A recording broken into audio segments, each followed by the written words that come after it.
Today, the crew will be talking about the tough topic of sexual violence. Please be aware. And if you need to seek help, you can call the National Sexual Assault Hotline at 1-800-656-4673. Welcome to the Pastor Study here on Smooth 88.1 WHOV, iHeartRadio, and right here, y'all, on Facebook Live. I promise y'all, the best parts of the show are the show that's not recorded, man. I'm just telling y'all, this is how we roll. We got everybody in the studio today. All contractual obligations have been cleared. We got everybody back. We're just happy to all be together. And since everybody's here, let me just give a special shout out because she wasn't here last week. I said, and I don't know if this is true or not, you were working on your third doctorate. I just want to make sure, just making sure you good. You see, that's how rumors get started. Okay, that is exactly how rumors get started. Look, we got doctor in the front, doctor in the back. We can't put doctor in the middle. Right? I'm just saying. I'll just be doctor. Yeah, we just do, doctor, what a cube we gonna call you. But we got everybody here. Jason, thank you so much for producing the show. We got Pastor Law that's with us, Commonwealth Attorney Anton Bell. We got Delegate Marcia Price. We got Bishop Ray Johnson, the Me and Outreach Worship Center. And the reason why I'm doing the introductions today is because what we want to talk about going to take up a lot of time in the show. So we're going to we're going to skip through all the introductions that we normally do. And we're going to get through football, Pastor Ray, because the Steelers suck right now. So we just going to go ahead and keep moving. How about that? So this is October, y'all, and this is Domestic Violence Awareness Month. This is something that we don't always talk about in the Black community, but in the Pastor Study, we don't withhold anything. We talk about it all. Mm-hmm. Last week, when we had the show, we talked about the Heritage High School incident with the student going into the school and shooting and really looking at how we treat each other in the Black community. And there was some very good conversation. There was some heated conversation at the end of the show that left me traumatized, but that's a whole nother story. I'm just gonna leave it at that. But we're here this week to talk about R. Kelly, because as we all know, R. Kelly was found guilty by jury on all counts. Mm-hmm. And so that means that it's in all likelihood, he's going to spend the rest of his life in jail. Where he belongs. And that does not include, he has other trials in other cities as well. So just the first one that's been done, he's found guilty on all counts. And so, we've talked about this before in terms of, the storyline with him and allegedly, or now I guess if it's not alleged because he's guilty of the charges of him being involved with underage girls. And we know that there's a lot of layers to this. And we also know that sexual assault in our community is something that we don't talk about. So while we laugh and joke about a lot of things on the show, we want to be sensitive to the fact that there may be people listening today who may have experienced something like this. So we don't take this lightly. We're not joking about that, but we do want to have a conversation. So Pastor Law, I want to start with you because again, you prosecute crimes all day, every day. And so, again, hearing that he was guilty on all counts, what was your first reaction? It's about time, because the reality of it is everybody on the streets knew that it was rumored that he was doing these type of things with these young girls that went back as far as 1993 with Aaliyah, and she was 13 or 14 at the time. So it was like, it's about time. Why did it take so long for this to happen? So I'm glad. Yeah, I think there is some relief by a lot of people who have come out, but at the same time, and that's why we're having this conversation, there's some people who are upset about this. And Alvin, you mentioned earlier, Bill Cosby was one of them who came out and said that he felt like R. Kelly's been railroaded in this situation. And so as a Black female, watching this case, hearing the stories, and knowing about sexual assault, that we don't talk about it in our community, what was your first reaction, Albion, when you heard the news of the guilty count? I'm with Anton. It's about time. Why does it take us so long to be able to do the right thing, particularly in reference to either women or people of color? Why does that happen so often inside of our country? That, I mean, like, this is in no way, and I thought it was really a class act in a horrible situation. But even in our current case, is it Petito? Is that the appropriate pronunciation? Okay. But even in the Petito case, when the parents spoke, they said that all missing individuals should get the kind of attention that their daughter got, right? In that moment, they could have easily, and it would have made sense for them to only talk about what it meant for them, but they took that moment to be able to speak to the fact that there are so many other individuals that don't get any of the level of attention that their daughter got. And while they didn't speak to race overtly, we understood the undercurrent of what it was that they were saying, you know, that we have a blonde hair, blue eyed baby that's 22, that the whole world paused to try to find out what happened to her. We have countless other individuals, some that look like our babies and some that don't, that nobody has even heard their name outside of their local little spot, right? So there's something to be said for that. So I bring that into this conversation, A, because we always speak of all things relevant, right? And B, because there is disparity between the way that we operate. Now, this is not a slight on, you know, law enforcement. That's not what we're saying. We are all culpable for the fact that, one, we may not be utilizing the resources that everyone deserves. Two, the media attention doesn't seem to be as exciting when it's a little brown baby or a little brown woman that is missing. Why is it that there are various, and even the engagement of the community at large behind this? The Casey Anthony case, the, you know, JonBenet Ramsey case, if we want to take it all the way back, we obsess over things that seem to fall into particular packages that I think is pretty unmistakable about what those packages tend to look like when America stops for a second, right?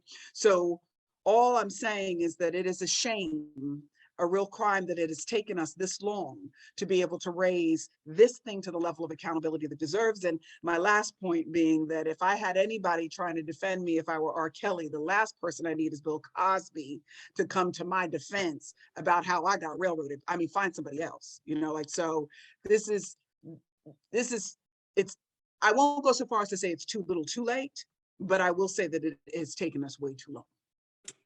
Yeah, and if you're just tuning in, we're having a conversation about the R. Kelly verdict and implications behind that. Found guilty on all counts in his most recent trial, and there are other cases that are still pending. So it is believed that he's probably going to spend the rest of his life in prison. And you know, it's interesting now when you talked about, you know, you made the comparison between missing persons and people of color. Because what people don't realize is that 40% of missing persons in our country are people of color, right? And if you look at the fact that here's this one, let's just call it what it is, one white girl who is missing, who gets all the coverage, and yet 40% of the people missing in our country are Black people, and we don't hear about them. You know, that does raise questions about what you just mentioned. And so there are definitely disparities. Delegate Price, I want to come to you as well as a Black woman having to see this trial unfold, and then also being a legislator. You know, what did this trial do for you? How did you respond? What did you think about when the verdict came out? Yeah, same, about time, you know, but I think more concerning to me was some of the conversation around it. And I think one of the things that we have to address in the Black community is rape culture. And the fact that there are R. Kelly jokes, the fact that, you know, people are still laughing about pudding pops when it comes to, you know, Bill Cosby. I don't quite understand what it is that is hard to understand, but there are sexual assault survivors that have to hear these types of things and see these types of things, and they're in our families. And it should not have to be your mother or your daughter or your sister that went through something in order for us to understand that it's wrong. It's violence. It is trauma it's not funny. And so, you know, I have a friend, and we don't play R. Kelly music, and we haven't for a while. Like, I went to Spelman College. So, you know, it is all about uplifting and empowering women. And so, you know, just the fact of, if I asked, or if one of my friends asked to not play a R. Kelly song, like, going the extra mile to show that you're somehow a man because you're supporting him. I'm like, dude, there are so many amazing Black men that we could support. So it's this weirdness of like, I'm going to show my support for justice for Black men by standing up for a dude that raped little girls. And that's what's so crazy to me, where it's like, or you could not. Or you could hear sexual assault survivors and understand the pain and the re-traumatization. And the other thing is, watching how this trial went on, people always ask, well, what made her wait so long to tell? Or what made her do that? Do y'all not see how y'all acting? Like, this is not a major invitation for women who, or anyone who has been sexually assaulted, to just come out, share their story, tell their story, and trust that the community will handle it in the way that they should. So people that are in leadership positions, I implore you, stop caping for people that are doing terrible things in our communities. That it could be a student with a scholarship.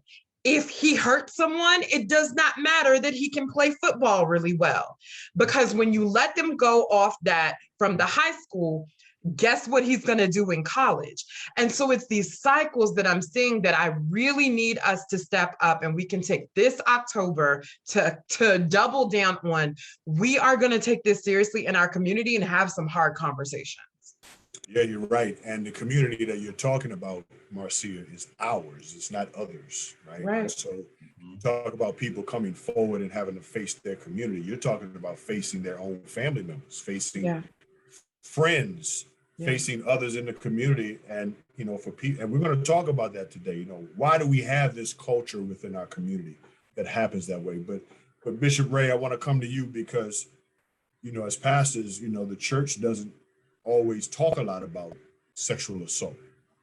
However, we know historically the church, the Catholic Church in particular, has wrestled with this issue for a number of years, right?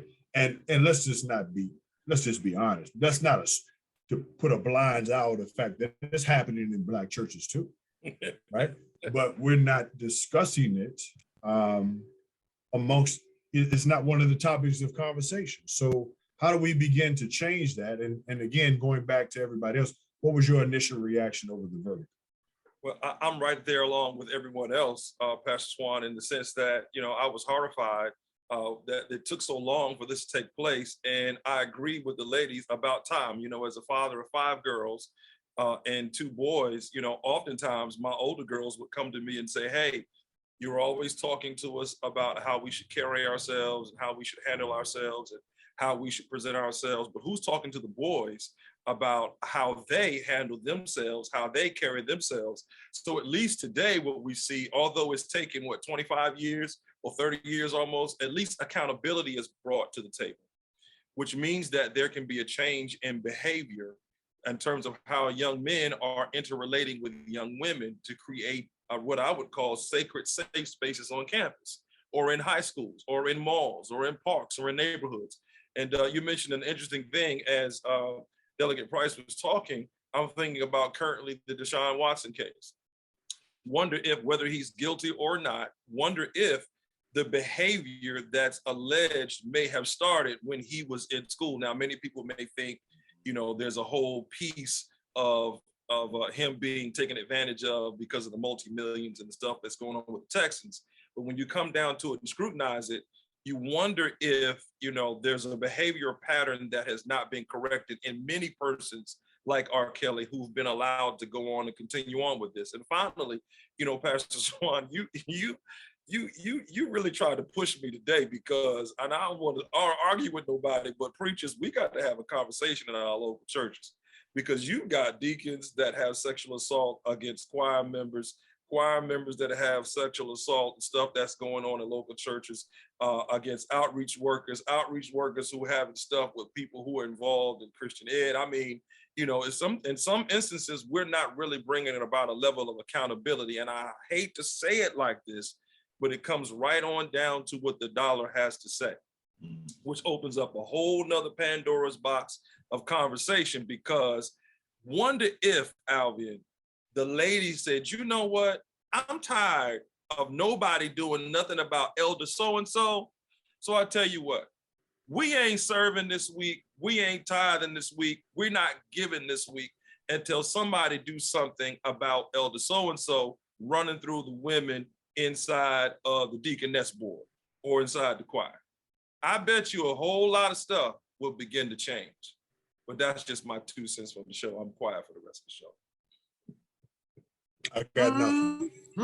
Okay. I'm gonna leave that. I mean, Well, don't leave that alone, Kevin. Don't leave that alone, because here, come on now, y'all. Let's call it out.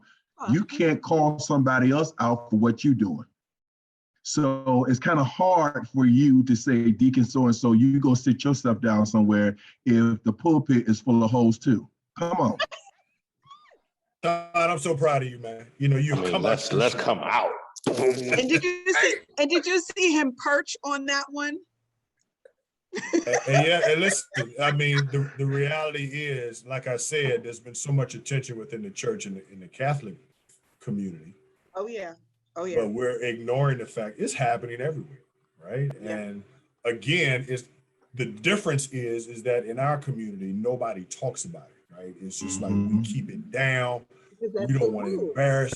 We don't embarrass nobody in the family. It's a no snitching. This applies here too, y'all. It ain't just people getting shot and killed. Yeah. No snitching applies to sexual assault in our community too, and that's causing damaging ripple effects and how we interact with each other, how we relate to each other. You know, and so it's all of that. And Jason, let me come to you. You know, you got a daughter, man. Hearing the verdict, knowing that potentially R. Kelly could have been grooming Layla as she's close to the age of which happened. You about to start something. That man wouldn't have made it to court. Hey, You about to start something. but listen, that's where we are, right? That's where we are. Hold on. How long do we want to stay on the radio and stay online? Because the words that came to my brain when you say it could have been Layla, because first of all, because I'm taking 3 points and I'm done. First of all, it would never be Layla. Along with point one, I think we also have to consider the young men, because there are some young men that have been attributed to his behavior. Point two, just like my brothers and my sisters, why so long? Like when the first thing came out with the tape, he was exonerated because no tattoos. We knew that it was that man on that videotape. Everybody knew that. That's what it was. I struggle with it because point three, he's guilty, 100%. But I also believe that the parents are culpable as well, because there's no way in the world that I'm sending Layla 100%.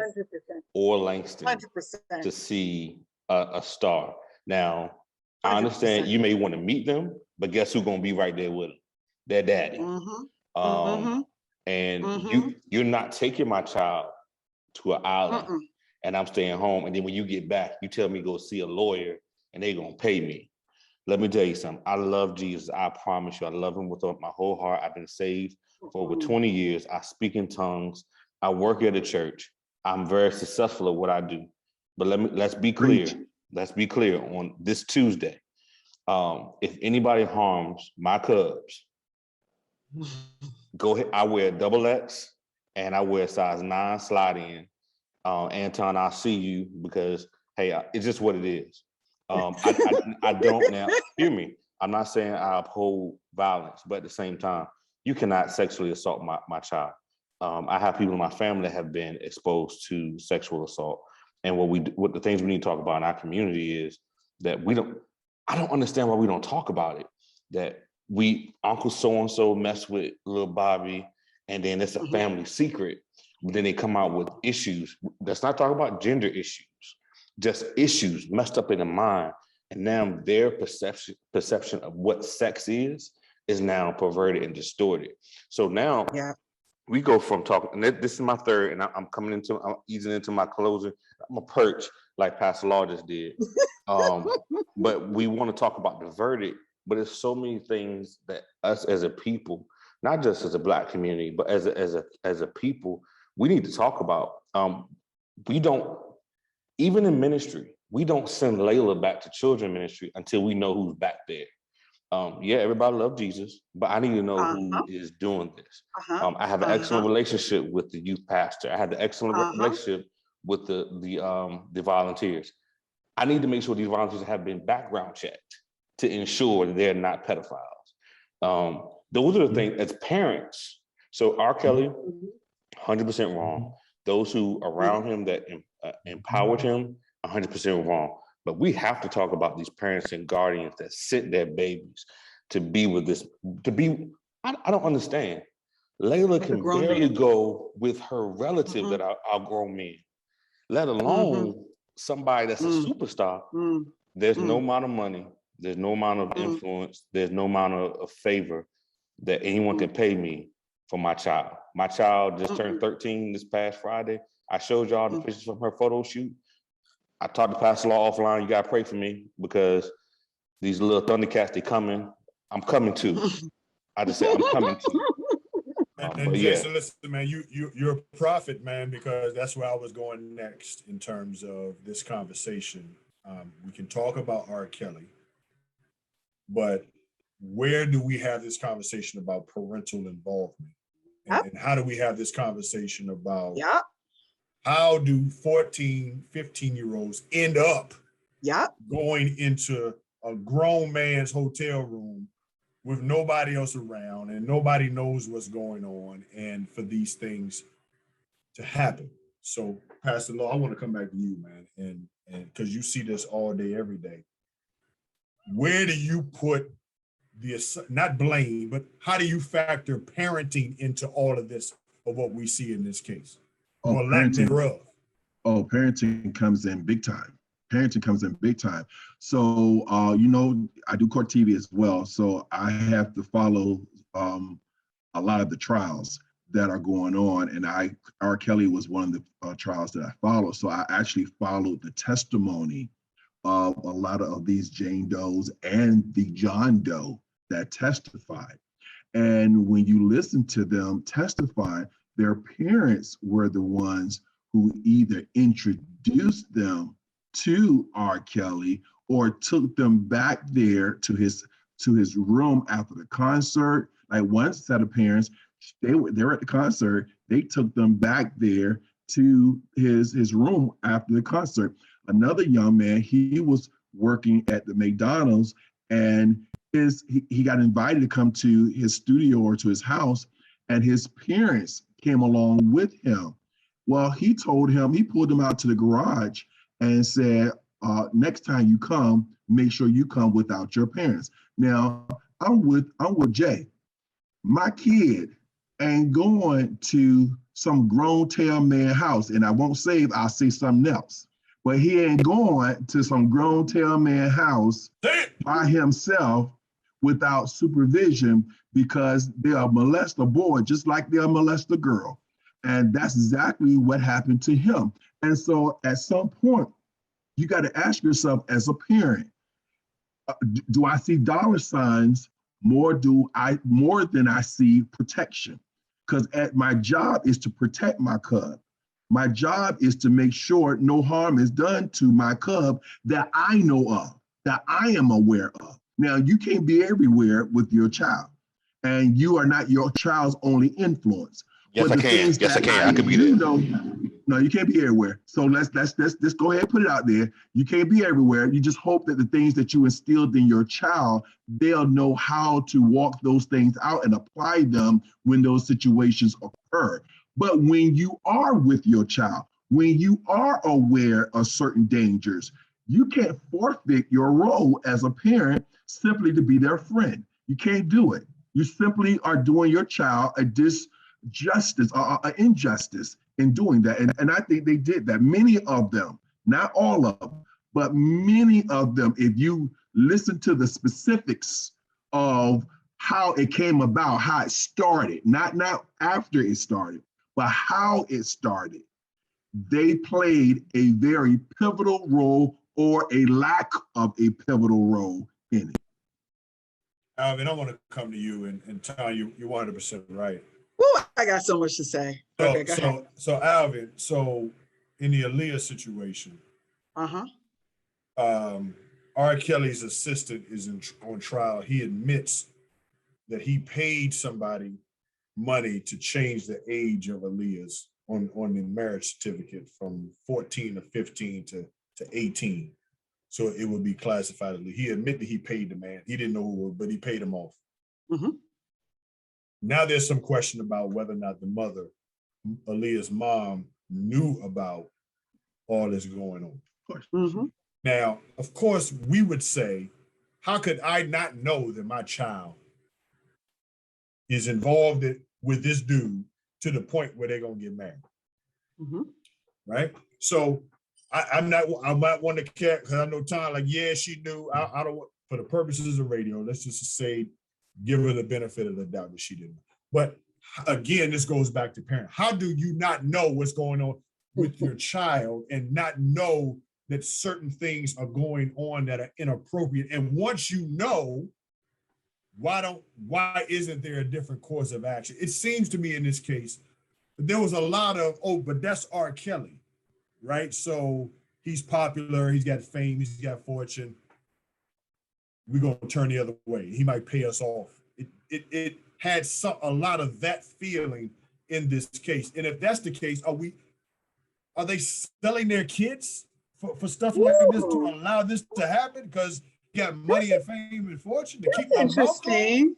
That's interesting what you're saying right there. Are the kids for sale? And what I would argue is yes, they are, right? Because we had the same situation with Michael Jackson.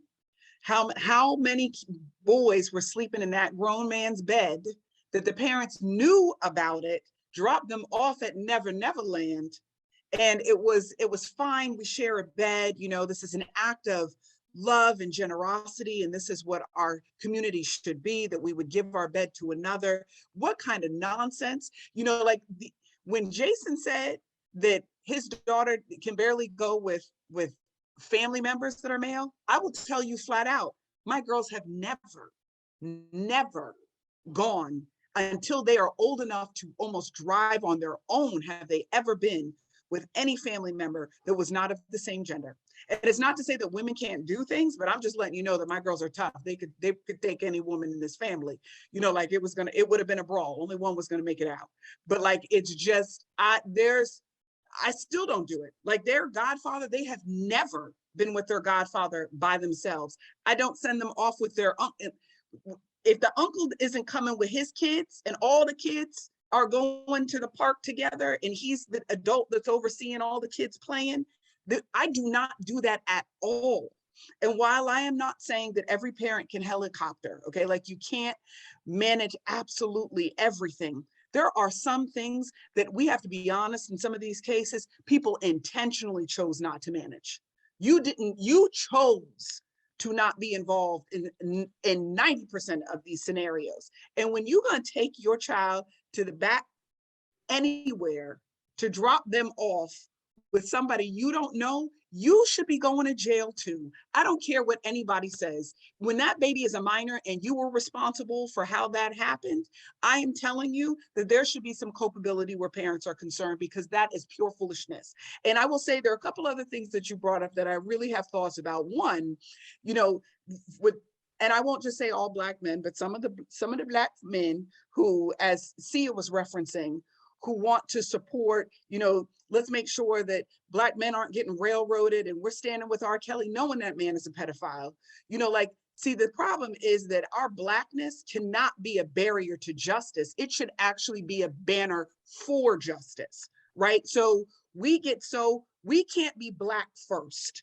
And what I mean by that is where right and wrong doesn't matter, because as long as it's happening to a Black person, we turn in a blind eye to it because they're Black. That is, we cannot be Black first, guys. And I don't care what anybody says, because if we flip this, and when we watch folks be white first instead of do right first, we are up at arms. So we cannot be hypocrites about race when it comes to how we are responding to justice and injustice. The other thing I will say is where the church is culpable is that we put religiosity on being violated. And what I mean by that is we say things like, let the Lord heal you. Well, he can, you know what? God can heal me while that Negro's in jail. Okay, like this, that's not, God healing me is not about justice being served. It's about the fact that justice can be served and God heal me also. And then the other thing that we talk about is, sister so-and-so is so spiritually mature that she was able to allow the Lord to be able to move inside of the family despite A, B, C, D, and E. We are literally prostituting the gospel so that it is violating other believers and young children, and we are creating victims in spaces where we should have been healing because we are using the power of the gospel the way that people use money to manipulate. Power is power, whether it's spiritual power, whether it's financial power, whether it's economic, power is power. So our responsibility in leadership is to, particularly as believers, is to do what is right in the land. We are supposed to make sure that we are doing the right thing because that is the extension of the gospel in the land. And when we hold white evangelicals responsible for the fact that they have allowed too much going on in this country that has been race related, that has violated their brown brothers and sisters in Christ, we are holding them responsible. Well, we need to hold ourselves responsible too. So everybody needs to own their stuff around here. And this stuff does not happen without silent witnesses. You can't have this stuff happen like that unless folks are perfectly fine with being paid off for their silence. So I'm just saying, look, the reason why it couldn't be Layla is because that Negro would have killed that man before that would have happened. There is no and that's not to say that Layla is above anything. Any child could potentially be a victim, particularly if you allow it to happen. There's some victimization we're never going to be able to prevent, but there is proactivity that minimizes the likelihood of things. If you ain't talking to your kid, if your kid has to be perfect in order for you to give them love, if you are judging every song, every piece of clothing, every thought they have, they're not going to share anything with you. So we are creating environments where we know and don't know what's going on with our kids. I'll tell y'all flat out right now, look, and I don't care if anybody hears it. When I found out that my kids smoked, I could have easily been like, your mama is a Christian. We don't smoke, we don't drink, I could have done all of those things. But I was so proud, not proud that my kids have smoked once it became legal. That's not what I'm saying. I am saying I was so proud that I'm not creating the environment where I got to find out from the neighbors and somebody else what my kids are doing. My kids are so blatant, they'll be like, Mom, look, I'm about to make a bad decision. You're going to be really disappointed, but this is about to happen. I much prefer to know. That's not to sanction behavior that I don't support, but it is to say that I don't ever want to find out from somebody else what's going on with my kids because I'm not plugged in and I haven't created an environment where my kids know that I love you no matter what. So, I mean, I'm sorry, y'all, I could be on a whole soapbox about this, but when it comes to parenting and the way we spiritually parent and the way that we naturally parent, our kids are what we created. We've got to own the situation that we are in, good, bad, or indifferent. And kids will always make you question whether or not you're a terrible parent. They're always going to make you do that. They're supposed to, okay? But we still got to do this job. Even when we're not liking them, we've got to love them. And that means we got to show up for them so that they are not free agents for some other evil fool to be able to victimize our children. Yes. And now I'm done. Yes. Yes. Joe could end right now. We would end it right now. We got more time and space to talk, though. But you just dropped the mic, Alvian. So thank you so much for that. Dr. Alvian Lyons, doctor. We appreciate Anton knows. We used to go out in the community and have these conversations. You better handle it at home, or it's going to happen in the street. It's going to happen in the streets. At home. And so Sia, take your legislative hat off for a minute, because I know, your job is to create laws and all that. But in cases like this, sometimes it's not even the laws that you can create, because if it's in me to do this negligence of parenting that is causing. So my question is, did he get a pass because he's a celebrity? Did he get a pass because he's got money? Did he get a pass because he's got influence and fame? Is that why you think this was able to last so long? Or is it also because of we don't say anything in our community, no matter who it is? I mean, I think those are intricately connected, right? So, yes, he got a pass because he's famous, just like a ton of other people get a pass because they're famous. They are really good at what they do. And we can point to football players, we can point to lawyers, doctors, pastors. If they're good at what they do and they are outwardly facing Black excellence, there is something in us that wants to protect that more than the people that they are hurting. And it is that desire gonna be delicate, but it's that desire to put on that good face for the other folks that is so offensive for it to be prioritized than to protect our own community. And so it's like living up to someone else's standard when our standard used to be community. And so I remember hearing stories back in the day, I'm talking about back in the day, like motherland back in the day, where if somebody was acting up in the community took care of it. Like if you were acting up, you were corrected or you were kicked out because we're not going to put the whole at risk for you. Yeah. And so y'all want to connect it to previous conversations. If we don't have a village, the village ain't kicking nobody out. And to bring that even more, I don't think we can just ask this question ethereally or philosophically. The people that were giving him a pass have to ask themselves, why did you give him a pass? Why are you still bumping his music? Now, if you're able to separate the music from the person, blah, blah, blah, that's fine. My brain can't do that. My brain hears oppression when I hear certain things, right? That's not sexy for me to think about a grown man having sex with children. So that's just me. Can't do it. But why is it that he is the chosen one for certain people to uplift the community through? And I get it. I get that there is injustice in the system. I get that there are white people that have raped people that got off. My answer to that is let's go after justice, not upholding injustice in our community like it's some trophy. We have rapists too. Like I think we're going about it in the wrong way. And just finally, I'll say, I do want to, the R. Kelly situation with those particular parents actually being for sale, right? Put that aside, because I think in a lot of respects, when it comes to celebrity, that might be the case. But when it comes to the janitor or when it comes to the uncle, why are we still silent? Why is it that we know 5 kids in the church have come to you about so-and-so, and you just keep the kids away from them instead of dealing with so-and-so? And there's this something that we're doing to our children, and it makes them think that they did something wrong by telling. It makes them think that they did something wrong because they were the ones that were being targeted. Y'all, we got to start having open and honest conversations so these kids know that we have their back. That's why a lot of girls come to me, and I was working with this one group of girls that want to be lawyers, and they want to be lawyers because they want to prosecute people who have sexually assaulted someone else. You do not get that drive without something having happened to you or you seeing something. Why are these girls so driven for that? Because we did not give them the justice that they now have to grow up and try and get for themselves. We got to talk about how adults are letting our babies down. And that's what I want to say. And Bishop Ray, I'm coming to you, but I'm really coming to everybody because I want to get all. Why did you raise the question, Marcia?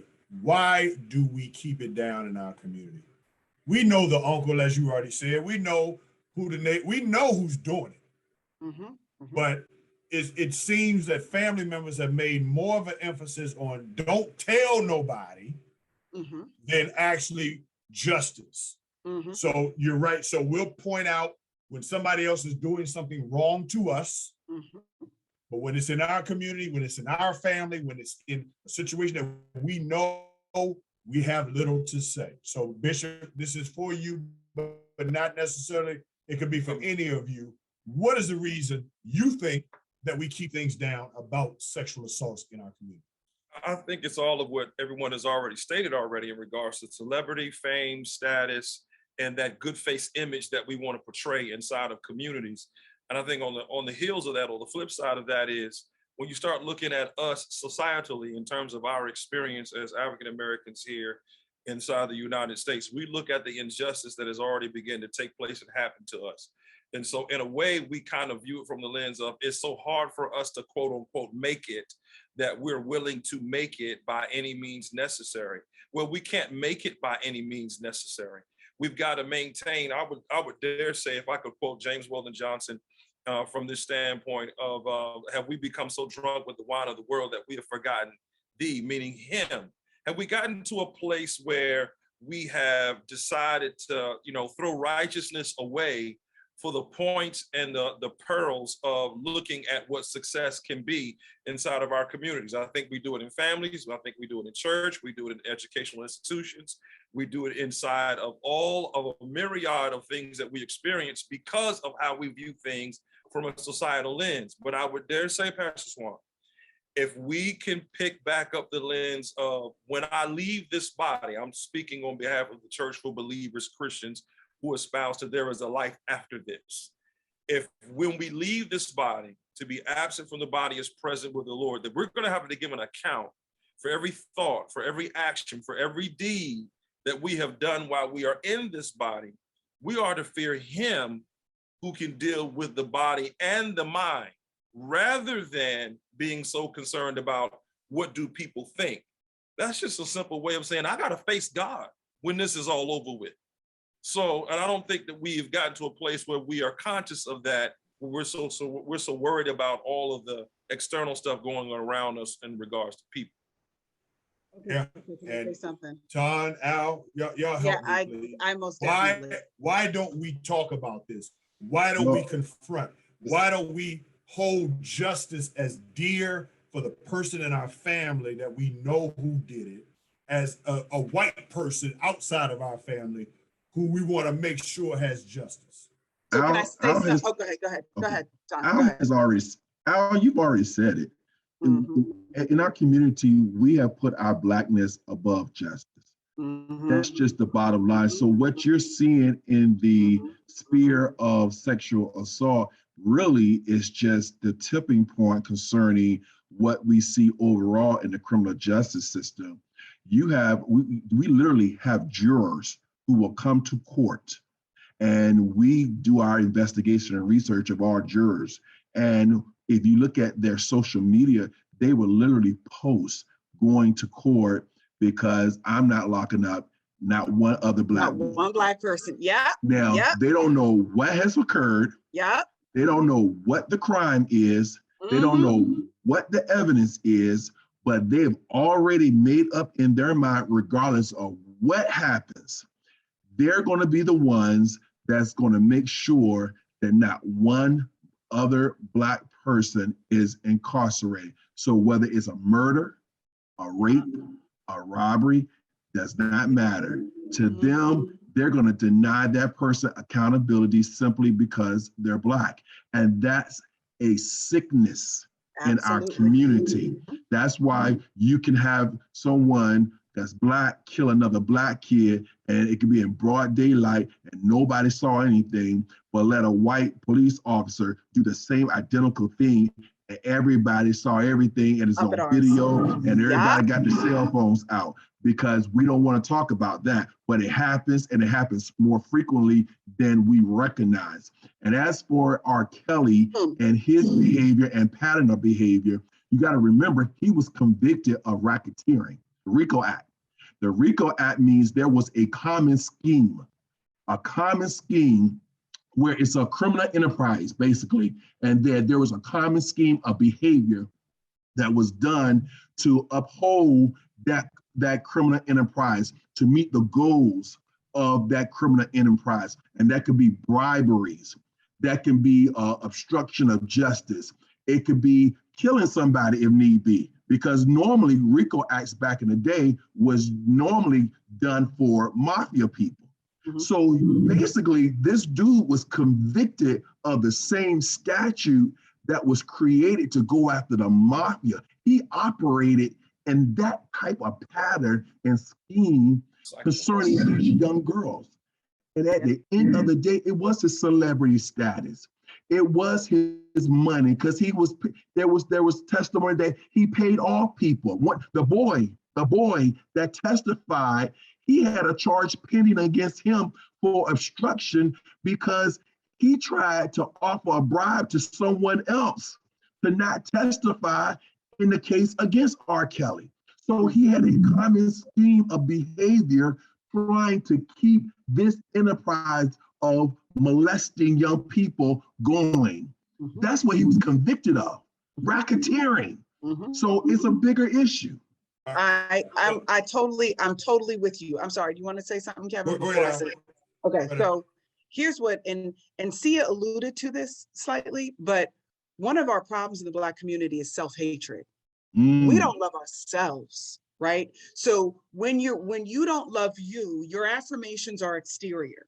So if you perceive white affirmation to be more important than your own personal affirmation, then the shame associated with truth is not about a you scenario. This is exterior to you. So you're more concerned about what they think about you than you're concerned about what we think about ourselves, which is why when we go to the Black Lives Matter, that quite frankly, white America should be screaming it for Black people to hear it about themselves. That it's not even about whether or not white people believe that Black Lives Matter, but do we hear it ourselves that your life matters, and as a result, what you do to each other should matter. But what that goes back to the, my favorite quote, the Bishop T.D. Jakes quote, that a ship does not sink because of the water it sits inside, it sinks because of the water that gets inside of it.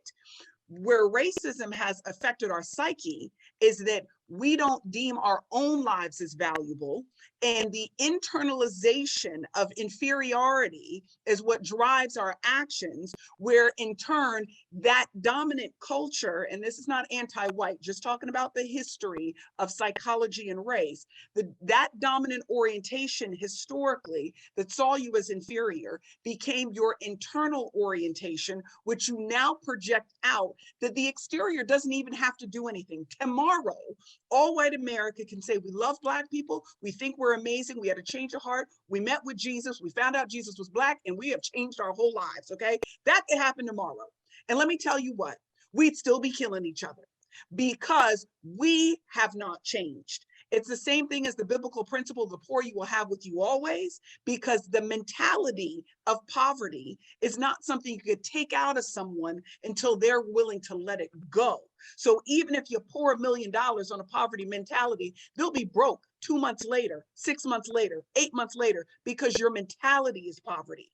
So if we don't change our mentality about the skin we are in, it doesn't matter if the Lord fixes everything around us, because the problem is in us. And that is not to suggest that every Black person is struggling with psychosis. That's not what I'm saying. There are lots of us who genuinely love ourselves, but the toxicity that exists within our community is what we have internalized. And many of us are trying to speak to our brothers and sisters to say, wake up to your greatness, understand your value. Know that you're loved and you matter, and live your life through your value. Because if we live our lives through our value, there are things that we would never let happen. And if we treat each other the way we deserve to be treated, we could set a standard. But because we keep treating each other worse than what's happening to us, we can't hold anybody else accountable. It's impossible. But if we were wonderful to each other, we would teach people how to treat us, but we have not figured that out yet. So until we own this thing for ourselves, y'all, we will always be in the passenger seat of America's story when we should be driving it. Okay, I'm sorry. I'm very passionate. Girl, you preach. You dropping You smoke preach. bombs up here. You preach. Talk about something I am You passionate preach. about. This is why I work 2 jobs. So you can go Oh, outside, God. Okay. get that second dollar. You That's why, preached. But listen, let me play, because this is radio. Let me Oh, play the Lord. other side. Oh, Go Lord. ahead, Kevin. I got 2 questions I want to play on the other side for radio. The first question is, somebody would argue, well, why is R. Kelly in jail when you got Woody Allen, who we know he married an underage girl? He's still walking around. Ain't nobody saying nothing about Woody Allen. We know that Elvis privately married an underage girl. We know that in other cases, there are a lot of people who have done similar things that R. Kelly has been convicted of doing, and yet they didn't get any charges for it. So why are we going in so hard and coming down on R. Kelly when there's so many other people that 'Cause we are love either Black doing people. it We or love gotten away justice. with it? What do y'all say? We love Black people and we love justice, and we ain't concerned about what Woody Allen is doing. And Woody Allen ain't been charged with racketeering with the same statute as Pastor Law just said, of being able to navigate a whole enterprise on behalf of the backs of Black little girls. Woody Allen ain't do that. R. Kelly did. Can I say But this? also, Go ahead, see it. also some of us have been yelling and screaming about it all. So it is unfair to say that just because we're fighting hard for this one, where the door was open for some justice to happen, that we haven't been fighting for justice in other areas. We are also fighting against a system that upholds white victims more so than Black victims. So it's a harder hit when you're going after some. But to be very clear, I can be happy about justice happening and still want more justice to occur. Want to just reiterate, all rape is bad, not just when it happens by a Black person. So to twist our words in that way would be to create a false narrative that we did not say here, nor the hearts of those that are here. And I also just want to reiterate one other thing too that was kind of bothering me from a sense of, Alvin, you touched on it. It's like, I don't care how much money you have. I don't care if it's a 2-parent household. I don't care if they're in college getting straight A's. Sexual assault can happen to anyone. And if you are not tapped in to what is happening to your child, there might be some depression. There might be some self-esteem issues that a lot of people write off really quickly as personality quirks. They're just quirky. They're just weird.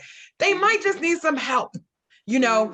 And if you don't catch it when they're young, we see that play out in college. They're targets of cults. They're targets of predators. And so as we're working to get the predators out, we also have to uphold and uplift our babies so that they're not easy targets as well. So can I say something Here's to, one thing. Let me just say this. And Jay, okay, you I'm come like, back. Sia said something so important. Go ahead. Because Alvin, you said it too, you know, we need to know where our babies are, but there's one key factor we're not talking about. In order for racketeering to occur, a bribery had to take place. Whenever there's a bribery, that means somebody accepted money and That's the exactly terms right. of the deal. That's exactly right. Right? So if I accept your money, then that means I'm complicit in what took place because I know what happened. That's why you've given me I money. participated in that. And, Absolutely. and that means that my kid didn't give up. It didn't matter for my kid to be molested because I took the money. And that's something that we ain't talking about either. Go ahead. Oh yeah, let me Jason. say. Sorry. Go ahead, Alvin. Go ahead, Alvin. Yeah, go ahead, Alvin. I only need 20 seconds. Go ahead, Alvin. Okay, 2 things I will say. One, you guys may remember a very long time ago, we were having a show and we were talking about infidelity. And I was saying to you that I have heard women say to each other, well, all men cheat anyway, so you might as well get cheated on by a rich one than a poor one. And I've heard women say that, you know, some men are going to put their hands on you. You can have one put their hands on you. Might as well be carrying a $50,000 bag when he puts his hands on you. So we are willing to, as women, violate ourselves in order to live a particular lifestyle. And some of us have not these women, but I'm just telling you, I have heard mothers tell daughters that, look, baby, it's going to happen with a poor man. You might as well have it happen with a rich man. Okay. So do understand that there's some nonsense that goes on when women are pouring out their poison to the next generation. Okay. So there's that. The other thing in terms of what happens in this house stays in this house, that whole psychology has a trajectory. So when Sia was talking about the fact that it can happen to anyone. Yes, you're right. Anyone can be a victim, but not everyone ends up keeping it a secret. And the difference between whether or not you end up being a victim versus you end up having to live with that secret is sometimes, not, there's no absolutes, but sometimes in what we teach our girls. If you if your girl can't talk to you, because sometimes it's mother-daughter personalities, it's daughters, father personalities, teach your kids that it's okay if you can't tell mommy, you can tell somebody else, right? Like, we can't be so egotistical as parents that we don't want our kids to talk to another adult because we're afraid what that adult is going to think about our parenting if our kid goes to them. So instead of letting our kid get healed, even if it means they have to get healed outside of our household, we rather them stay sick to protect our reputation. And that is a violation of your child. So we can't teach our children to keep secrets in order to maintain our reputations. If nothing else, at least teach your kid, baby, if you can't tell mommy, find one grown-up, baby, one grown-up that makes you feel like you are safe, and speak to that one grown-up and tell that grown-up if they need to, they could come to mommy. If they've got to find an exterior resource, they could find an exterior resource, but you don't keep, we are only as sick as our secrets. Do not teach your kids to keep secrets other than birthday presents and celebrations and surprise parties. Those are the only secrets your kid's supposed to keep. They ain't supposed to keep no other secrets, period. I even tell my grandbaby, and I hate to tell folks that I even have a grandbaby, okay? But my daughter got married young and she made one, okay? So I'm sorry, I got a grandbaby. Most of the time I just say she as a kid, okay? Like I don't have a grandbaby. I'm too cute for that. But for the record, I even say to him, let me tell you something. No grown-up touches you in your private spaces, none. I don't care if it's your mommy. I don't care if it's your daddy. I don't care. I include all parties. Because just because you share blood doesn't mean that that person is going to be safe. Just because they gave birth to you, just because they created you, doesn't make them above what is possible. So if anybody touches you in a way that makes you feel uncomfortable, you come tell your Abba, because your Abba is going to make them disappear. I'm telling you right now. So I don't care what story they tell you, Abba's going to make them go away. So we've got to teach our babies there is nobody that is above the rules of their safety, and there is no reputation so important that they have to keep a secret for us. That is not right. It's not right. And we're going to give you an offering after this show because you done dropped the hammer today. Jason, you got 20 seconds. We're almost out of time. Hey, wait a minute. This is quick. The issue lies with the family because it begins to start, because let me tell you something. That would have never happened with Layla. If I knew a man was looking at her, I'm going to that man, look him eyeball to eyeball and say, what you looking at? Because I'm her dad. So my thing is this, everything we're talking about, the racketeering, but it all started like what Swan said, a bribery. A man or a mother should have been there and said, hey, this is not going to happen. But I tell you one thing, you come to Cross Keys Road and you say you want to do that with Langston or Layla, Anton, I'm going to see you in the morning. And that's like that. And his light done went out. His light went out. Hey, look, we got about 30 seconds left. I just got to ask this one question now. Y'all telling me y'all ain't gonna listen to R. Kelly's music no more? But you running around listening to Michael Jackson. I got him off a decade ago. I don't ever. If I like, and don't get me wrong, on the radio, I turn it off. I like R. Kelly music. He made good music, but I cannot stomach. I can't do it. Half the churches ain't gonna be able to praise dance no more. I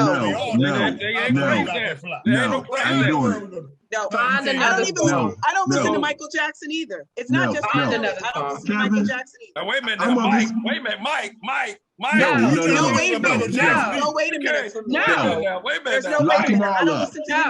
Lock them all up. I'm like, lock R. Kelly up. Go dig up Michael Jackson. Go dig up Elvis Presley. Lock him up too, and lock up old boy Woody. Lock them all up. We can have an archive jail. We can put the bones. Lock them all up behind bars.